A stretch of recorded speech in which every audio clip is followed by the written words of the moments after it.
네, 계속해서 한 주간의 이슈도 살펴보도록 하겠습니다. 네, 장유미 변호사 계속해서 함께 하시고요. 허주연 변호사 모셨습니다. 안녕하세요. 네. 자, 리포터에도 보셨습니다만 이 서울 오가는 경기도 광역버스 절반 가까이 18일 아침부터 입석을 전면 중단했습니다. 네. 한 업체가 하니까 전체적으로 반 이상이 중단이 된 것 같은데 왜 갑자기 입석을 금지한 겁니까? 사실 입석 승차가 원칙적으로 불법입니다. 네. 왜냐하면 고속도로를 달리기 때문에 굉장히 위험하거든요. 그렇죠. 이게 본격화됐던 것이 2014년 세월호 사고를 계기로 네. 전자석 안전벨트 의무화가 되면서 입석이 금지가 됐었는데 예. 이 승객 수요가 있잖아요. 그러니까요. 출퇴근 시간에. 맞습니다. 그래서 이게 사실은 단속이 이루어지지 않으면서 실효성이 없는 그런 근거 규정이었었는데요. 지난 7월부터 사실 일부 업체가 이렇게 입석을 금지하는 움직임을 보이다가 네. 이번에 그 KD 운송그룹 소속 14개 버스 회사 여기가 지금 전체 경기도 광역버스 노선 절반 정도를 차지하고 있는 회사인데요. 이 회사에서 이태원 참사를 계기로 아예 입석 승차를 모두 다 중지하겠다, 금지하겠다 이렇게 나선 겁니다. 예. 이게 사실은 거의 뭐 이제 절반을 차지하고 있는 회사다 보니까 이 회사가 입석을 중단하게 되면서 사실상 경기도 광역버스 모든 입석 금지, 승차가 금지가 되게 된 겁니다. 그렇군요. 입석 이 승차 중단 첫날이었던 어제 몇몇 시민들은 도착한 버스를 그냥 보내기도 했는데요.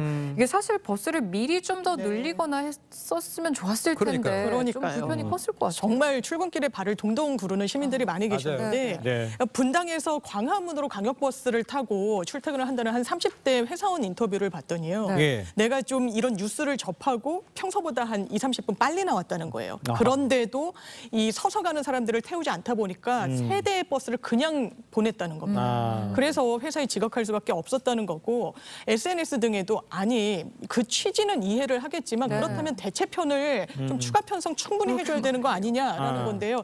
대체 편성을 하긴 했는데 예. 역부족인 그런 상태입니다. 그렇기 때문에 이 실효성 언제까지 이거 계속되는 거냐라는 불만의 목소리와 의구심의 목소리가 나오는 것 같습니다. 자, 그렇다면 정부, 지자체 무슨 대책을 좀 내놓는 게 있습니까? 그렇죠. 일단 현실적 대책으로 버스 증차가 제일 시급한 문제일 텐데요. 네. 물론 당일에 이제 예비버스 20대가 출입이 됐다고 했지만 앞으로도 또 증차가 될 계획입니다. 네. 국토교통부가 서울시와 이 또 경기도와 같이 기존에 원래 계획하고 있었던 버스 증차 물량 투입 시기를 앞당기기로 결정을 했다고 하고요.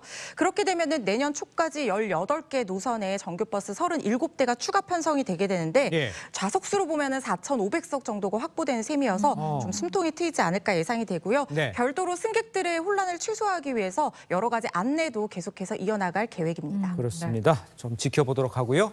자, 다음 이슈도 좀 살펴보도록 하겠습니다. 미스터 에브리띵이라 불리는 이 번살만 사우디 왕세자 3년 만에 한국을 찾아서 화제입니다. 근데 그의 방안이 이제 처음이 아니었는데도 이렇게 전폭적인 주목을 받는 이유는 어디서 볼 수 있습니까? 그러니까요. 한국 기업한테 내려줄 혜택이라는 것도 어마어마할 거로 기재가 되는 부분이 있고요. 지금 예. 말씀 주신 대로 사우디의 실세 중에 실세입니다. 네. 우리 나이로 37살 젊은 나이인데요. 네. 사실상 모든 실권을 쥐고 있다. 왜냐하면 국왕의 나이가 상당히 고령입니다. 87살. 그러니까 실제로 사우디를 통치하고 있는 왕세자 지위에 있다라고 보면 되고 예. 뭐 잘 알려진 사실이지만 재산만 2,700조입니다. 어마어마한 수치인데 더 우리나라 방문이 의미가 있었던 건 지금 사우디에서 추진 중인 네옴시티 프로젝트라는 게 있습니다. 예. 이 네옴시티 프로젝트에 들어가는 돈만도 엄청나게 있는데요. 1,400조 원이라고 예측이 되고 있는 상황인데 이게 사우디 자체적으로 구축할 수 있는 뭐 기술력이나 뭐 자본 부족하기 때문에 한국 기업들도 이 부분에 어떤 시스템을 구축하고 여러 이런 또 자연 친화적인 도시 구축을 표방하고 있어서 한국 기업들이 굉장히 수익을 낼 수 있는 그런 계기로 좀 촉망을 받고 있는 그런 그렇군요. 상황입니다. 짧은 기간 동안 머물렀는데 그가 묵었던 이 호텔 그를 향한 또 초특급 경호와 또 안전까지 어마어마했어요. 호텔에 놓을 가구까지 가져왔다고요. 정말 궁정을 통째로 옮겨왔을 정도로 이게 전 세계 14대를 동원해서 가구를 다 옮겨왔다고 하거든요. 그것뿐만 아니라 지금 묵었던 방도 1박에 2,200만 원 하는 스위트룸이었고요. 1박에요. 여기에 방탄유리가 다 전면에 설치가 또 됐다고 합니다.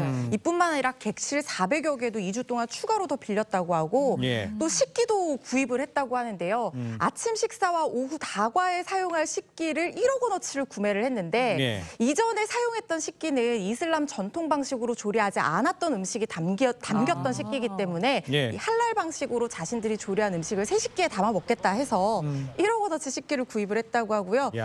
그리고 7억 이 넘는 특수 방탄 차량을 이동에 이용하기도 하고 예. 이 빈살만 왕세자가 이 탑승한 차량 뒤로는 10대의 또 다른 차량이 뒤따르기도 했다고 합니다. 그렇습니다. 그뿐만 아니라 한남동 관저가 첫 손님이었죠. 네, 첫 VIP 손님이었고요. 예. 굉장히 분위기가 좋았다라고 아. 합니다. 한남동 공간에서 이 행사를 치러야겠다라고 아이디어를 낸 건 윤석열 대통령 본인이었다라고 하는데요. 일단 회담과 오찬의 시간이 적지가 않습니다. 2시간 30분으로 2시간을 훌쩍 넘는 시간 동안 대화를 가져갔기 때문에 굉장히 성과도 있었을 걸로 보이고 또 이 빈살만 왕세자가 예. 떠나면서 대통령 가족의 진심이 머무는 곳에서 회담이 이뤄졌다는 점에 정말 감사의 뜻을 전한다라고 하면서 특별히 또 이번 회담에 의미를 부여하기도 했는데요. 네. 특히나 이번 한남동 공간 김건희 여사가 BTS 등 한국 아이돌로 굉장히 좀 꾸미는데 예. 많은 좀 노력을 기울였다라고도 보도가 나오고 있어서 여러 예. 가지 의미가 있는 회담 장소였던 것 같습니다. 그렇군요. 네, 예. 빈살만 왕세자와 국내 대기업 오너 8명이 좀 나란히 앉아있는 모습, 이 모습이 또 눈에 굉장히 띄었어요. 근데 그럴만합니다. 왜냐하면 예. 지금 300달러 규모, 그러니까 하나로 40조 원 이상의 대규모 투자가 이루어질 계획이어서 그야말로 투자 잭팟이라고도 볼 수 있을 것 같은데요. 네. 정말 기대감이 고조되는 게 이 70년대 이후 제2의 중동 특수를 누리는 게 아니냐. 우리 기업들에는 정말 가뭄의 단비 같은 소식이에요. 맞아요. 사우디가 지금 오일 사업 이후에 새로운 어떤 먹거리를 개발하기 위해서 예. 에너지라든가 원전 사업, 방위 사업 이런 것들 관련해서 새로운 지금 사업 모델을 구축을 하고 있거든요. 예. 말씀하신 네옴시티도 그중에 하나인데요.